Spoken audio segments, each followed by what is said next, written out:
In Secret 6, issue number 9 from 2008, Bane saves a child from dying. To set up context, the Secret Six is a ragtag team of misfits, similar to the Suicide Squad, but rather than work for the government, they work for themselves and their own interests. In this particular issue, Batman is announced dead to the world.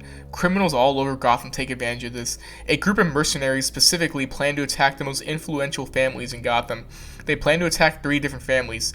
They start their first attack, in which their goal is to kill the child of the family living there. They search for the child, and end up locating her in the maid's room alongside the maid, who also happens to be an illegal immigrant.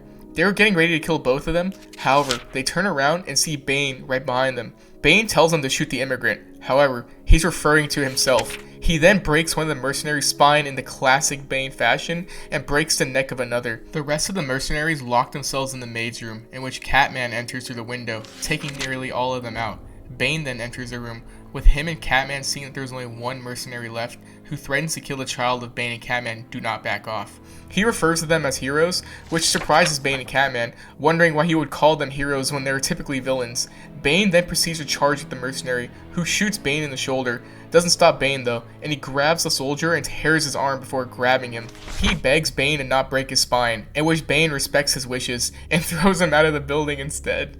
Catman notices that one mercenary is missing, however, and leaves to go look for him, leaving Bane with the girl. Bane tries to comfort the little girl, trying to sing to her, but she starts crying, which is pretty funny. Catman then finds the escaping mercenary, unable to reach him. However, Ragdoll then shows up, another member of the Secret Six team, wearing a Robin costume, eliminating the escaping mercenary. It then cuts back to Bane. The little girl's parents barge into the room, terrified of seeing what's in front of them. Bane comforts the girl, apologizing to her about scaring her and assuring her she is safe. He hands the girl to the parents and proceeds to leave. The father then realizes that Bane saved their daughter's life and asks him for his name so he knows who rescued his daughter. Bane then tells him that it was Batman who saved his child.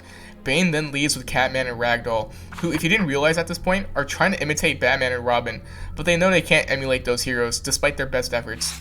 They all get into Catman's Catmobile and drive over to the second attack the mercenaries plan on committing. When they arrive there, they find out the mercenaries have already infiltrated and have the parents with their son hostage. Bane and Ragdoll take out the guards outside the building, with Bane breaking through the front. Catman gets in from behind them and takes them out while they are distracted by Bane. Once again, a mercenary is holding the child hostage, telling them that he's going to walk out of there with the kid and their message will be heard. Bane tells him that none of that is going to happen. Ragdoll then gets in behind the mercenary and cracks his neck, killing him. The kid goes to thank Catman and mistakes him for being Batman, which frustrates Catman, which is pretty funny. They all head to the final mercenary attack, which is at the Gotham Harbor. They use a Catmobile to crash through the boat, taking out most of the mercenaries.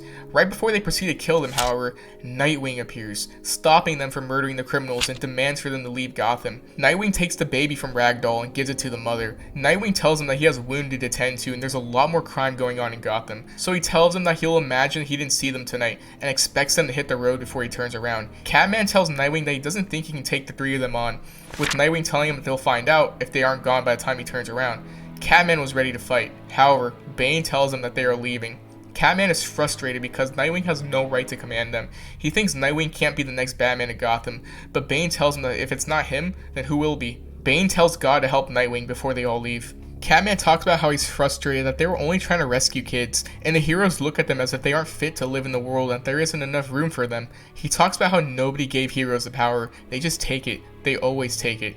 It reminds him why he hates the heroes. It's one of my favorite parts of the comic because we see from a villain's perspective on why he may commit the crimes he does, because of how the world shaped him to have views like that. Bane tells Catman that they define them because they allow them to do so. Ragdoll tries to cheer them up, saying he thinks there's a spark of greatness in both of them, and says both of them would make a great Batman.